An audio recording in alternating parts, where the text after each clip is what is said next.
Ajax, a big, lumbering Goliath man, a slave for many years, finally set free only to serve his previous masters.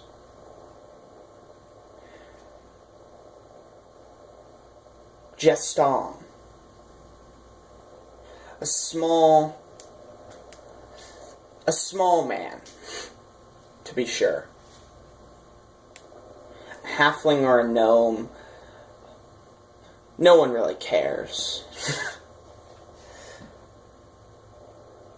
But he sneaks into battle, killing enemies before they even know it, and casting a spell here and there to aid him. Altogether, very often, doing questionable things, but with generally good intentions. Reginald, a now orphaned prince, although perhaps he's too old to be called orphaned. He returned home, or is returning home, expecting to find a kingdom ready for him to lead. But is that really how things are going to go? Could it really be so simple? This is the Fanged Blade, and I'm going to talk about my most current campaign, Ashenfall Rising. Ashenfell Rising, I think. One of the two. Which is a little ironic considering it's Ashenfall Rising, but whatever. That's beside the point. I told the players, I told the prince, Reginald, his player, that whatever he decided to call the town, it would be that town rising. Let me give you some backstory. First of all, we had session 0, whatever, I'm not really going to talk too much about that, and this is more session 0.5. There's another character that came in at session 1, and not really too much story stuff happened in session 0.5, so I'm gonna call this session 0.5. Yeah, that's what I'm gonna do. I'm not really gonna explain that any further. Oh, sorry, my throat's dry. I'm taking some awkward pauses, but it's okay. We're getting through this episode. I have waited too long. So, Mitch, I believe I called him. I'll double check after this episode. But the player that played Carthage is back to play the prince of this campaign. Ready to take back his kingdom. The person who played Brand is back to play another boring fighter, Ajax, the Goliath with like a 7 charisma. And a completely new player. Oh, shoot, what did I call Ajax's player, Brand's player? I don't know, I'll check later. And a completely new player. And we're going to call him Ben. Yeah, we're going to call him Ben, because why not? We're going to call him Ben. And he's our new player. He's playing Geston.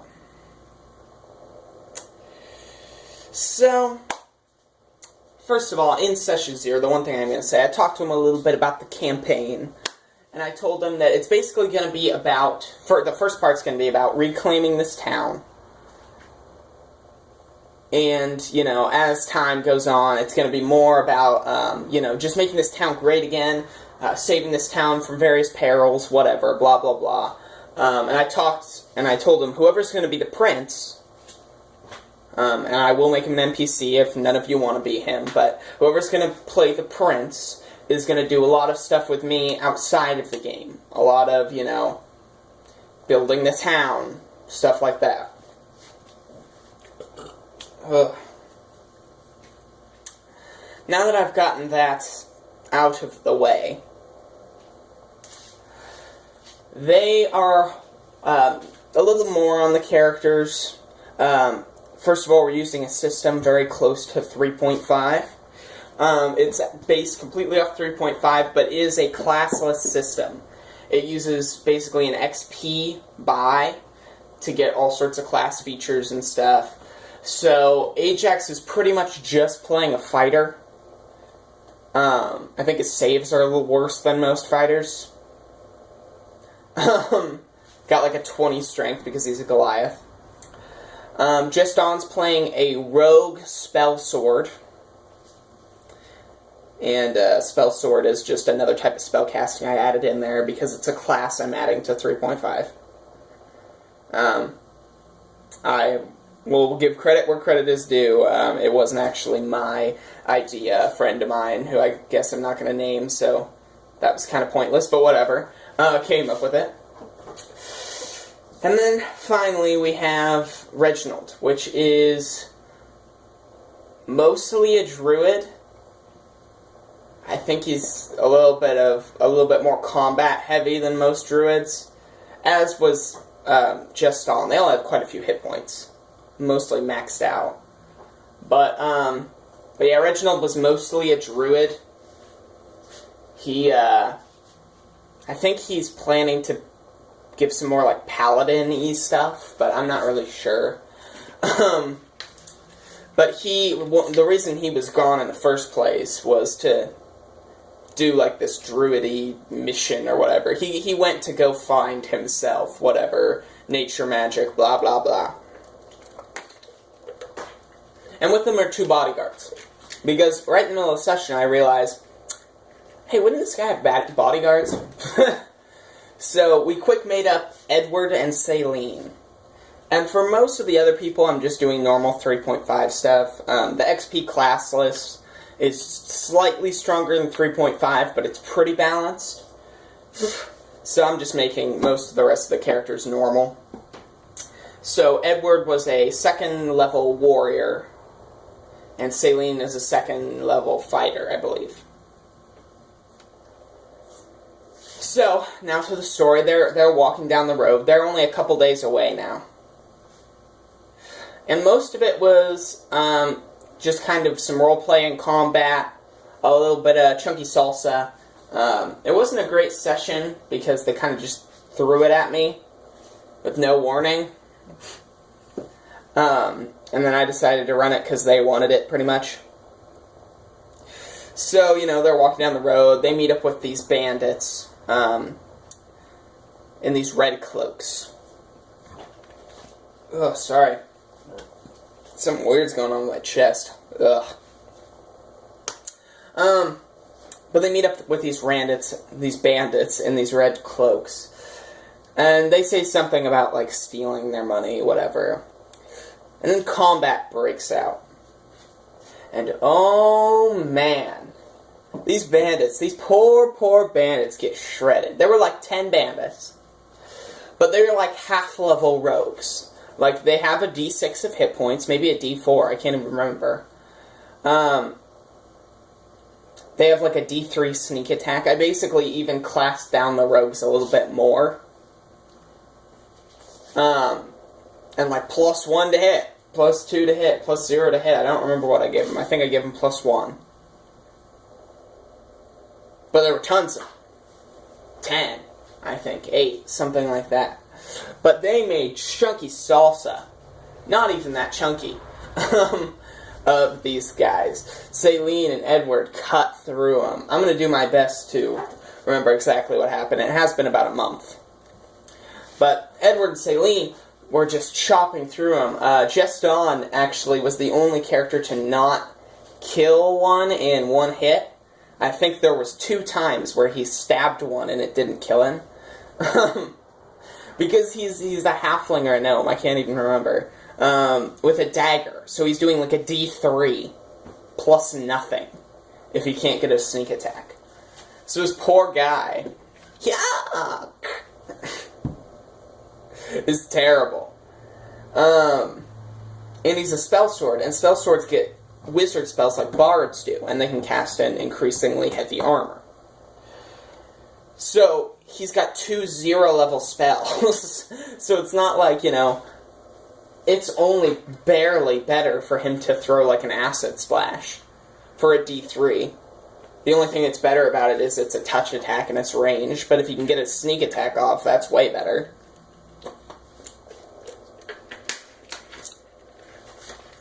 So, they make chunky salsa of the bandits. One thing I do remember is that Reginald cast, like, one of his, I think he only gets, like, 2 first-level spells or something, maybe 1. And he cast Shillilag as one of them. And if you don't know what Shillilag is,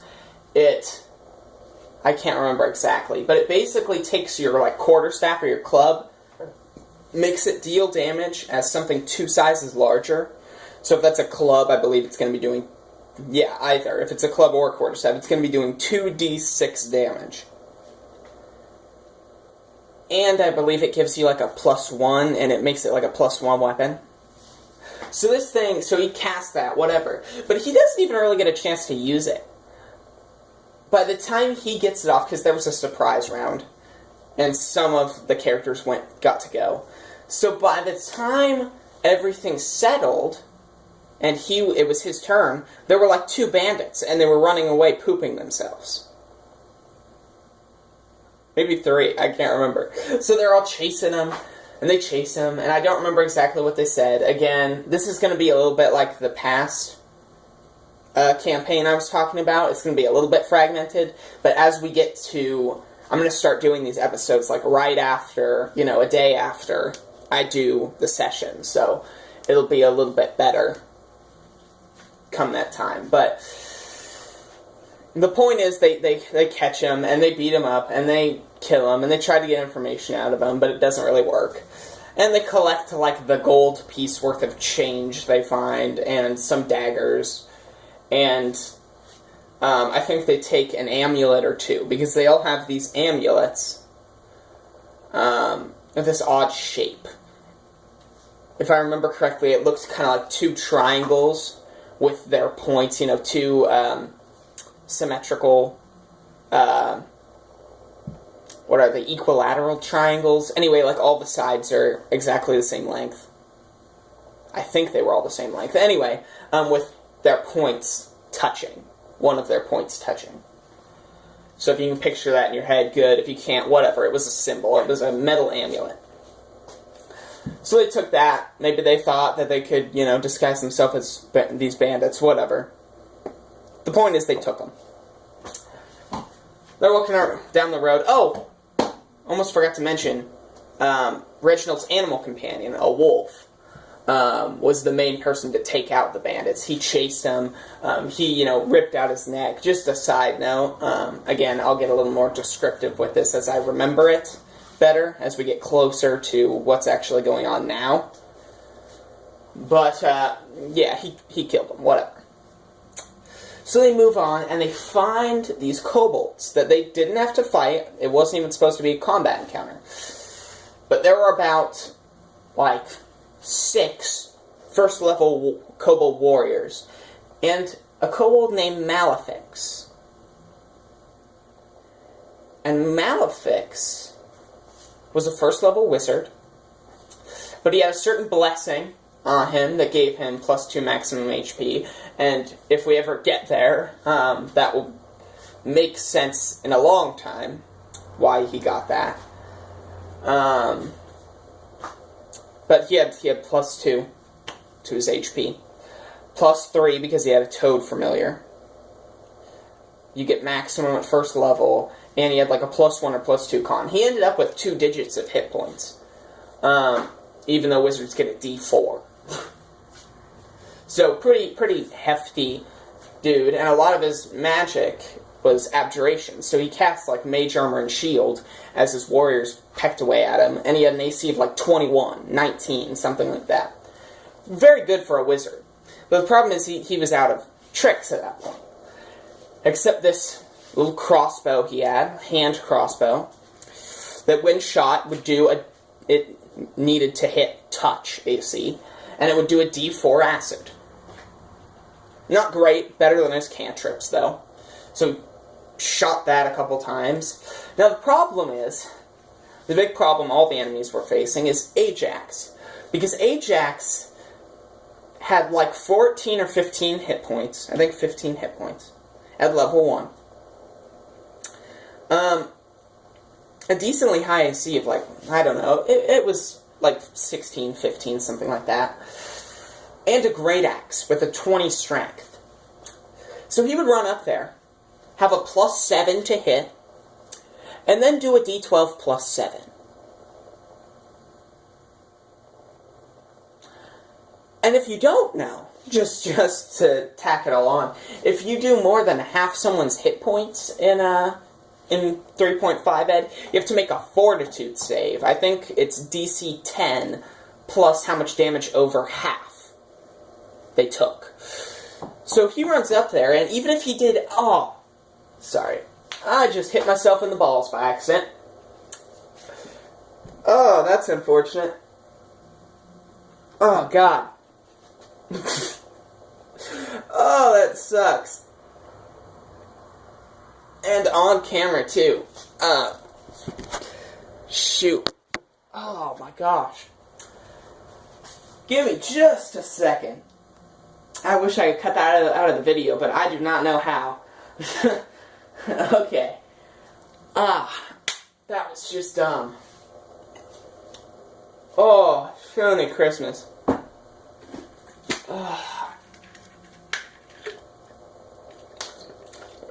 Well, I'm going to get some comments about that.